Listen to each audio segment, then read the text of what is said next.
Ah, toi, na ngomba mangengi. Zali ngomba ya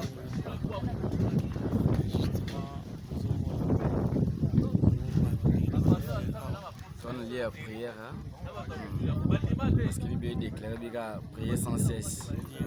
Parce que ceux qui le sambo a été dorobikate, pour ton message de la vie à le sambo. La vie ça Jésus donc tout ça bien recouvert. Très profond. La vie d'Azoloba qui te louera dans les séjours des morts. Azate pe ozalate. Solo to kangi misu to tika la suko gumba milanzambe te. C'est quand on profite d'une occasion, il y a pas mana bon moi ko la zo pesa biso à tout moment parce que ma commise Zoloba mutu mort za makoki ya ko bax même une seconde na vie na ye. Yes. Yangona ichama kibiso na motema to ya sika pour na luka nzambe. Nzamba za na ye partout mais c'est un rappel sur monde qui boza la disponible ya kulukaye. C'est pourquoi tu as mis à donc, beaucoup de maisons à Kaipana et Moko. Dieu est bon, Dieu est merveilleux. Likolo makazo likolo makasi. Likolo. Au moins on a plâtre mais toi on likolo makasi. Donc gombo tout ça oyo.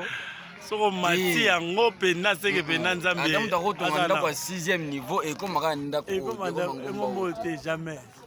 Parce que pour likolo ngomba ngizala ka plat yango to vandi na biso mais likolo ngomba ngopesa na mabulu misusu apele bangomba misusu ne to vandi place mobo ekaka to vandaka mais soki to filmer to lakisa ba image misusu bangomba misusu bazamba misusu nde bondi maketo likolo mais bondi maketo likolo na ka bandako to apena likolo makasi tala likolo batu nyonso bazaka na vie ya prière soko kiti moi prière omeli moi jus car monsieur baza à sec ngana okitaka lelo kita meilleur frère otikala aza watisa meti